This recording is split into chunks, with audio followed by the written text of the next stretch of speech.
Do you want to speak English more confidently? Do you want to sound natural and understand native speakers better? Then this practice is for you. Welcome to Daily English Stories.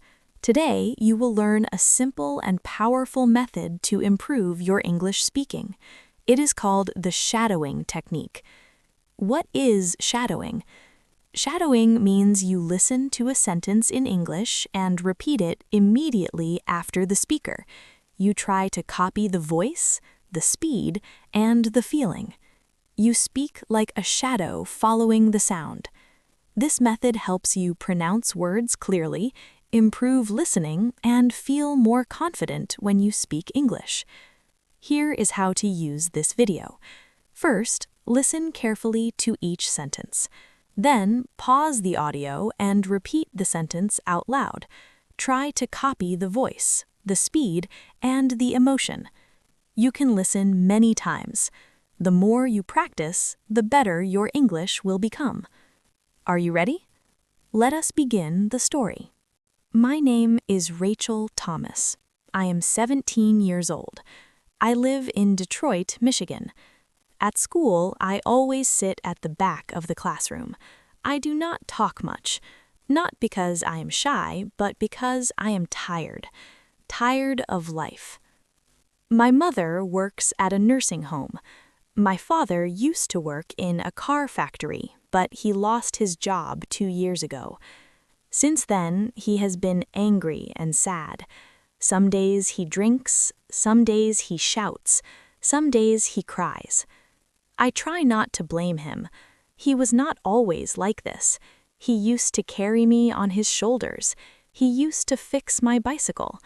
Now he cannot fix anything, not even his own heart. At school, I have no close friends. I do not wear new clothes. I do not go to parties or dances.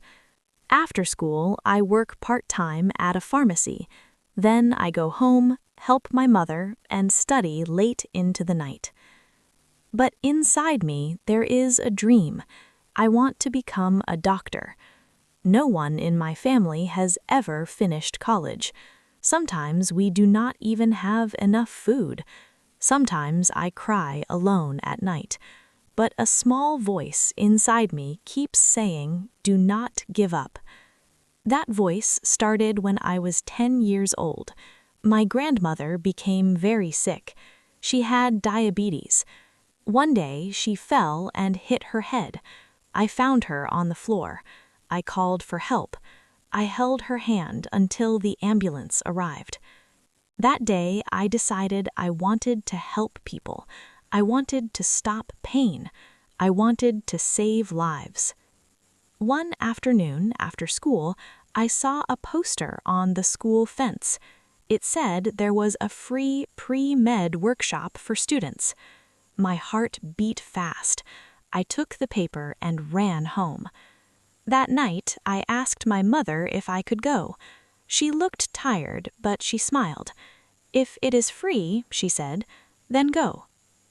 On Saturday, we walked 2 miles to the city library. There were other students there. They wore clean clothes and nice shoes. I wore my brother's old jacket and sat quietly. When the teacher began to speak, I felt calm. He talked about the human heart and how doctors save lives. We practiced CPR. When it was my turn, I focused and moved carefully. The teacher looked at me and said, "You have good hands. You are calm and smart." No one had ever said that to me before. Something lit up inside my heart. After class, he gave me an old medical book. I carried it home like a treasure. Every night I read a little. The words were hard, but I did not stop.